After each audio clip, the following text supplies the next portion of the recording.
Okay, so let's talk about what is going on in the market. So if you are buying or selling in the Villages, Florida, this is a quick update. This is June 15th, 2026. I pulled these numbers last night and I want to share them because I know this is on people's mind. Even if you are not buying or selling right now, I was actually at a driveway party welcoming some new neighbors up in the village of La Ronalda over the weekend. And this was a question that came up quite a few times. And by the way, La Ronalda is where it's at. People are so welcoming. They had a karaoke. I did a party and the neighbors asked if they could host karaoke with full equipment, speakers, everything. It was a blast. So if you're looking for a party neighborhood, I might know a good one. But I want to give you the numbers and then give you a couple quick tips of what that means for you as a buyer and a seller in this market. So as of last night, 584 homes are on the market, MLS side, and that can seem like a big number, but I promise you if you crunch it down, and we'll get into that in a minute, it's not so huge. So 584 are on the market, 1060 sold in the last 180 days. So 1,060 homes sold. And just to crunch that down a little bit more, this was my favorite part of what I pulled up last night. 175 homes went active in the last 30 days. So 175 came on the market and 225 of those sold in 30 days. So more homes sold than came on the market. That's a good thing. So now the average, okay, so pendings, we had in the last 7 days, 56 homes went pending. That is a huge number. If you look at, so we're in June, and the high point, high busy season is, as you know, January, February. That's when we get all our snowbirds coming, and that's when you're in an open house and there's like 30 people. As a realtor, it can be really overwhelming. That is our busy season, but that number, the 56 pending in 1 week, it was bigger than our January, February numbers. Kind of comparable. We did have weeks where it was in the 50s, but that's like high season numbers. So what is going on? We're in our slow season and we have 56 homes that went under contract. 71 days on market is the average, which is pretty cool. It's a little bit lower. A couple weeks ago we were in the 80s. So 71 days is the average days on market. However, this is going to be brag point for my brokerage, Realty Executives in the Villages.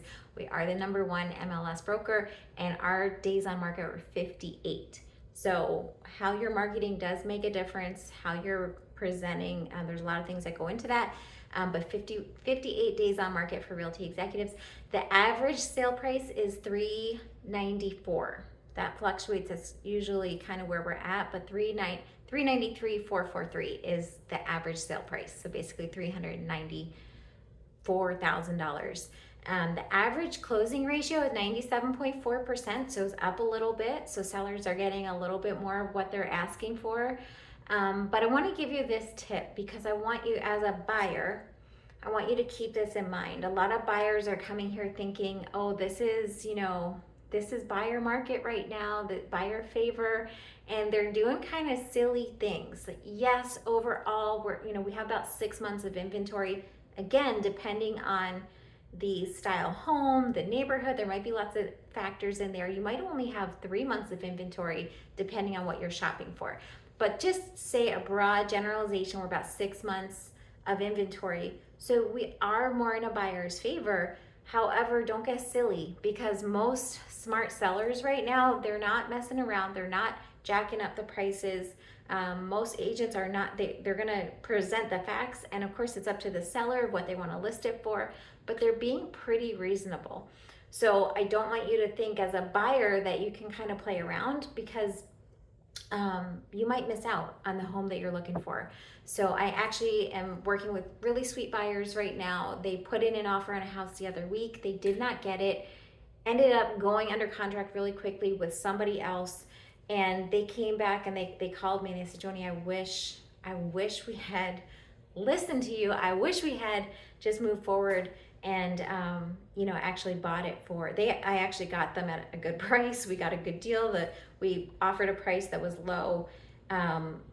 The seller countered. We were still under asking price. Their asking price was, in my opinion, with the comps that I pulled, right at and even a little bit below market value. But they were scared, right? And rightfully so. When you don't know a certain market, you're moving from out of state, even if you've been watching the market for a little while, it might be hard to evaluate. So lean on your realtor, trust your realtor. They're going to guide you, honestly, ethically. That is our jobs.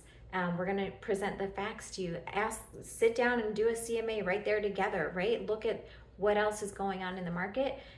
This was a fantastic deal. They missed out. So as a buyer, of course, you always want to get, the best deal, but just be wise right now. Yes, it is a good time to buy. I don't know what the market's going to do in 6 months or 12 months from now. But just be very careful not to, go the complete opposite way. Most sellers are being pretty reasonable. And as a seller, so I want to encourage you, you might be looking at these numbers and say, oh my goodness, 71 days is the average days on market, and I've been on for 100 or 130 or whatever that crazy number is, and you might feel really frustrated. So I encourage you to reach out to your realtor. If you and I are working together, I've probably been in touch with you, but I would encourage you to just DM me, just direct message, give me a call, give me a text, and let's sit down and really analyze it, because there's only 3 reasons why your home isn't going to sell. So one is if it doesn't have the proper exposure. Maybe it doesn't have the 6 points that it needs to have in your listing. There's certain points that need to be in there, otherwise you're going to get easily skipped over by the public. Or it's not getting proper exposure. It's not getting open houses or newspaper ads or different ads like that. So exposure is the first one. Second one is condition. If it's not selling, there's something wrong with the condition.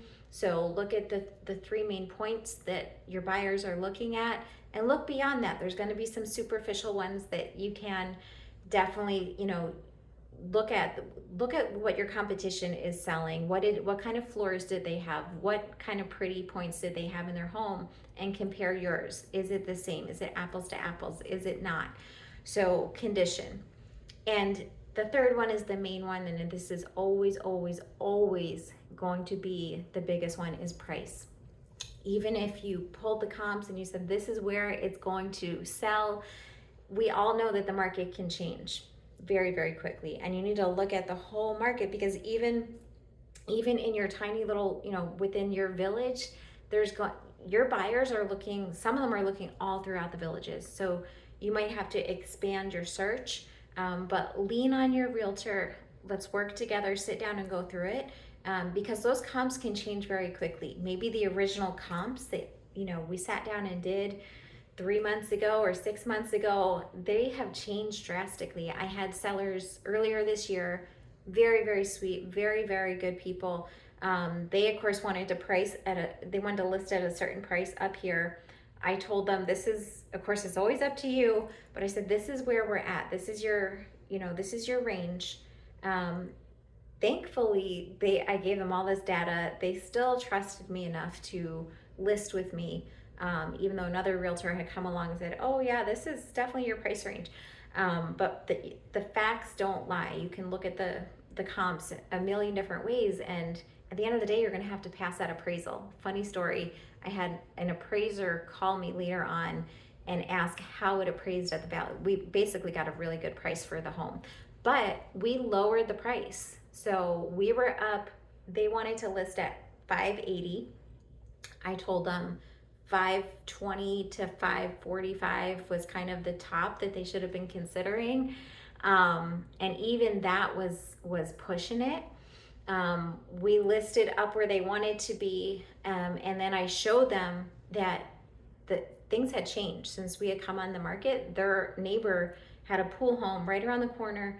I said, you can do what you want with this, but now this is new competition that you have, because your actives and your solds are going to be a big part of your final sale price.